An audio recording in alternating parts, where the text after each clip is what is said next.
আল্লাহর নবীর ইন্তেকাল হয়ে গেল। জিব্রাইল আমিন এসে নবীজির কদমে আসলেন আজরাইল আলাইহিস সালামকে দিয়ে। বাবে জিব্রাইল দিয়ে দরজা দিয়ে সালাম দিলেন। নবীজি সালামের জবাব দিলেন। জিব্রাইল কি জন্য আসছেন? হুজুর, আজরাইলকে নিয়ে আসছি, আল্লাহ পাঠিয়েছে, আজরাইল কথা বলবেন আপনার সঙ্গে। আজরাইল আলাইহিস সালাম সালাম দিলেন। নবীজি বললেন, আজরাইল কি জন্য আসছেন? বলে, হুজুর, আল্লাহ পাঠিয়েছেন, আপনার আগে এইরকম কারো হয় নাই, আপনি নবীর পরে কারো হবে না। হুজুর, আল্লাহ পাঠিয়েছেন, আপনি অনুমতি দিলে আপনার জান কবজ করব, অনুমতি না দিলে আমি আজরাইল ফিরে চলে যাব। আপনার যতদিন মন চায় আপনি ততদিন উম্মতের মাঝে বেঁচে থাকবেন। আহা!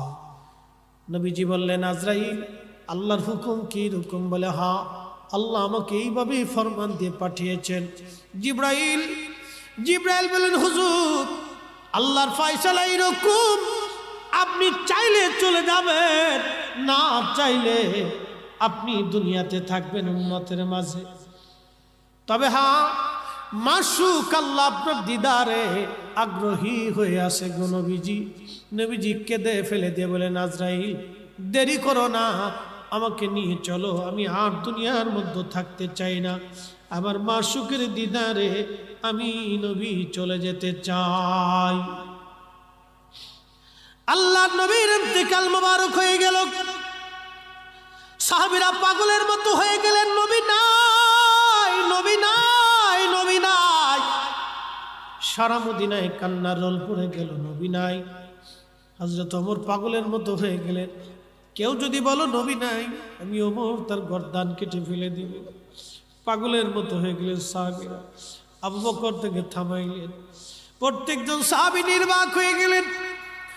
আশিক রাসূল হযরত বেলাল পাগল পারা হয়ে গেলেন, নবী নাই, কি করে বরদাস্ত করবেন, কি করে সহ্য করবেন?